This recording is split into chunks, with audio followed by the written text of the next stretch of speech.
朗普动手了。大家好，欢迎回到宋说新语。在我们录这个节目几个小时之前啊，现在我这天刚刚亮啊，卡尔加里时间不到6点，全球的目光啊再次聚焦到了中东啊。美国总统特朗普在社交媒体上发布，以及多家国际通讯社交叉消息证实啊，美军在当地时间6月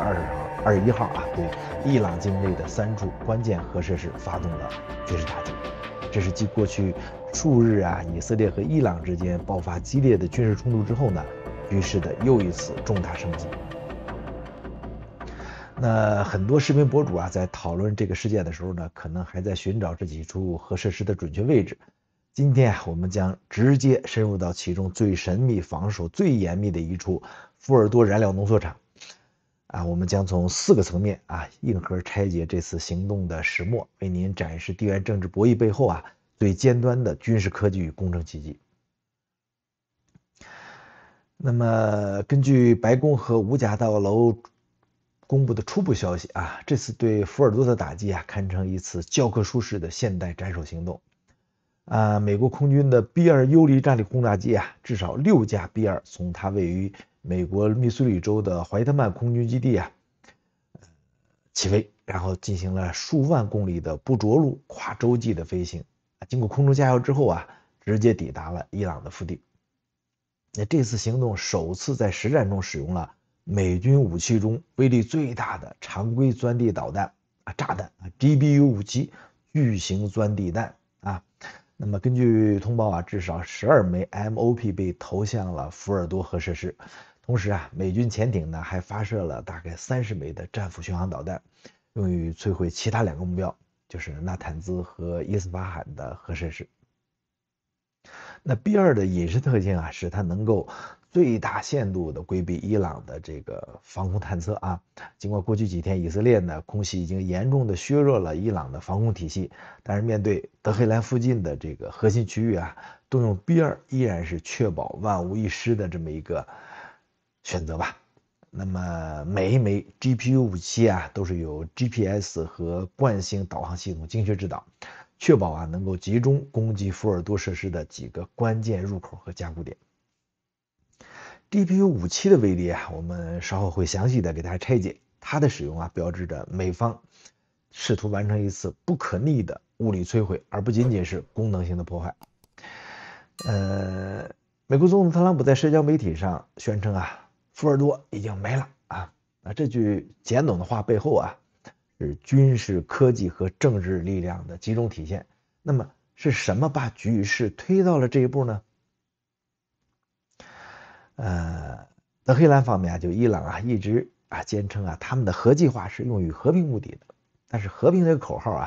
结合过去1年多以来一系列的就是让人不安的行动形成鲜明对比。根据国际原子能机构 IAEA 的总干事格罗西在2025年6月提交给理事会的报告伊朗的核活动出现了多个令人严重担忧的动向。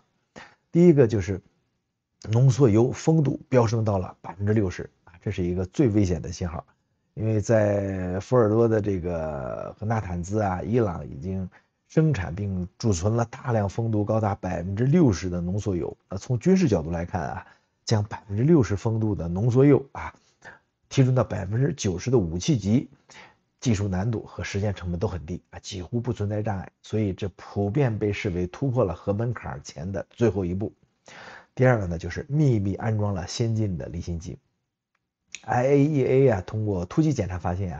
伊朗在未提前通报的情况下呢，在福尔多核设施内呢安装了多套先进的 IR6 型的离心机，并且改变了离心机的接连的配置。这种做法也违反了它和 IAEA 签署的保障监督协定。它的唯一的目的呢，就是为了更快更高效的生产高丰度的这个浓缩铀。那第三呢，就是阻挠和欺骗IAEA 的报告措辞严厉指出伊朗长期以来对它历史上的核活动都提供了不准确和矛盾的解释，并且对多处的核材料踪迹进行了卫生清理，试图掩盖呢它在2000年年初进行的和核武器研发相关的活动。再一个就是驱逐资深的核查人员。那伊朗也采取了报复性措施撤销了多名经验丰富的 IAEA 的资深核查人员的这种授权啊。那这个做法呢，就严重削弱了国际社会对它核计划的监督能力。从西方的角度来看啊，这个行动啊就拼凑出了一个清晰的图景，就是伊朗啊不仅在技术上大步迈向了核武器，更在战略上呢试图摆脱国际监管。所以这种行为模式呢，对于视伊朗为生存威胁的以色列来说啊，是绝对无法容忍的。我们要理解以色列啊，为什么在伊朗的核问题上表现得如此激进甚至不惜呢把美国拖入战局。我们必须理解一个地缘政治的关键概念就是战略纵深。那么简单来说，战略纵深就是一个国家在遭受攻击的时候可以供他军队来回这个回旋，是吧？撤退、重组和反击的这个物理空间。地理空间。那么俄罗斯它是有广袤的西伯利亚，是吧？中国有辽阔的西部，美国呢得有2个大西洋作为天然屏障。以色列呢？以色列啥都没有。以色列呢，咱看地图是一个极其狭长的这么个国家东西最窄的地方仅有15公里，任何常规武器都能在几分钟内横贯它的全境，而它绝大部分人口、高科技产业和军事设施都集中在特拉维夫到海法的这个沿海平原上，所以这一旦遭到打击，整个国家会瞬间瘫痪。所以在这种零纵深这种地理的现实下呢，以色列的安全战略是建立在2个基石上，一个是强大的常规威慑，它拥有中东最强大的这个空军和情报能力，能够确保它把战火拒之门外进行先发制人的这么个打击。那么第2个呢，就是核武器的最后保证。尽管以色列从来都不承认但是它拥有核武器是公开的秘密那么这是确保国家在面临灭亡的最后时刻呢，能够和敌人同归于尽的最终手段。一个拥有核武器的伊朗将会从根本上动摇以色列的生存根基。伊朗呢不仅是国土广袤，而且拥有巨大的战略纵深它的领导层的更迭和决策呢也充满了不确定性。所以伊朗一旦拥有了核武器，以色列的这个常规军事优势将会被核平衡所抵消。一个核弹头落在特拉维夫，对于以色列来说那就是灭国。所以在以色列的决策者眼中呢，阻止伊朗拥核不是一个选项，而是一个唯一选择。当他们认为外交途径失效，而且自身常规打击能力不足以摧毁福尔多这样的坚固目标的时候呢，说服并促使拥有最强铁锤的美国下场，就成了必然的战略归宿。而这场决策的核心就集中在了福尔多这座地下的核要塞上。那现在我们就来到这个视频的核心部分了，我们会深入技术细节，看看我们人类在攻击和防守方面这2个古老的命题上，以子之矛攻子之盾我们已经走到了多远。福尔多核设施从它诞生的时候开始就成为抵御最猛烈的空中打击而设计的。那它坐落在伊朗第2大圣城库姆附近的一处坚硬的山脉中，它的地面部分只有几个不起眼的隧道入口和一些支持性的建筑，并且经过了精心的伪装。你现在看到的就是我制作的这个基地卫星的历史卫星图片估计您在别的地方看不到这个可以看到这几十年来这个基地一直在建设，而且工程量极大。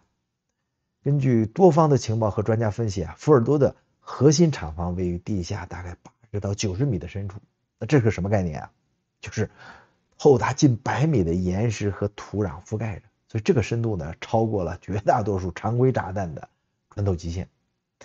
虽然没有精确的数据但是根据它的容纳数千台离心机这么一个设计目标，专家估计主要的地下大厅面积可能达到数万平方米。它不是一个简单的洞穴而是一个拥有独立的通风系统、电力供应和复杂的通道网络的庞大地下工程。它的隧道入口也经过了特殊的加固，并且安装了防弹门。那建造这样一个坚固的这个巨型的工事本身就是一项浩大的这个工程挑战需要克服岩石爆破、隧道支撑、地下通风、防渗水一系列的这种世界级难题。所以伊朗选择在这个地方就是浓缩最高风度的油，就是看中了它无与伦比的物理防护能力。当然啊，矛与盾的这个比赛永远也不会停止啊。那么要摧毁福尔多呀，就需要一把足够锋利、足够坚硬的长矛啊，这就是美军的 GBU 57巨型钻地弹啊。GBU 57啊，它大概重达13.6吨，13.6吨是个什么概念啊？你看到比尔轰炸机的比例了吗？就这么大啊。那么携带呢，大概2.4吨的高能炸药，但是它真正的威力啊，是来源于它巨大的质量和经过优化的这个驱动外形。它的工作原理呢，是依靠从高空投掷来获得的巨大动能进行钻地，就像一颗人造的这种超高速的陨石，在 GPS 的精确引导下，以几乎垂直的角度就撞向目标。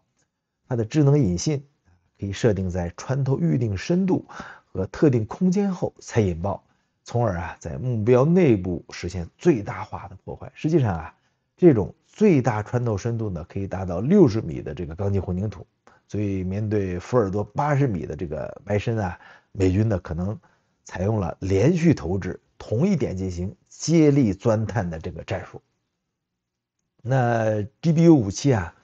能够完成这种自杀式的穿透任务，它的弹体材料是成功的关键。所以这种材料就是大名鼎鼎的埃格林钢。埃格林钢是由美国空军研究实验室和埃尔伍德国家锻造公司合作研发。它的名字来源呢，就是研发地埃格林空军基地。它的目标是取代早期使用的含有大量的昂贵的镍和钴的超合金，研发一种高性价比的穿甲钢材。那它的成分是一种低合金的高强度钢。那么它的秘诀呢，就在于它巧妙的化学配比，它减少了昂贵的镍，创新性的加入了硅来提升材料的韧性同时呢还加入了钨和钒这些元素呢就形成了坚硬的碳化物颗粒，保证它的硬度。所以这种又硬又韧的这个特性呢，使它成为钻地弹弹体的完美材料。埃格林钢的诞生让美国能够以最低的成本、最大规模的生产高性能的钻地武器。它本身就是材料科学服务于国家战略需求的这种典范。所以当 B-2轰炸机划破夜空当 GBU 57钻入地心，我们见证的不仅仅是一次地缘政治的剧烈动荡，更是一个围绕着生存和毁灭人类最高科技水平的无声对决。那福尔多的这个命运如何中东未来走向什么地方？战争的魔盒反正已经打开了我们无法预知未来，但我们知道科技那个能把我们创造奇迹，也能带来毁灭的双刃剑目前正以前所未有的力量深刻地塑造着我们这个世界的现在和未来。好的，感谢您收看这一期的宋时新语如果您对我们今天的分析有任何看法欢迎在评论区留言讨论我们下期节目呢会聚焦在这个行动的另外2个目标就是纳坦兹和伊斯法罕，揭示他们在伊朗核计划中扮演的不同角色。保持思考，保持理智这个世界会好吗？我们会相信未来。我们下期再见，拜拜。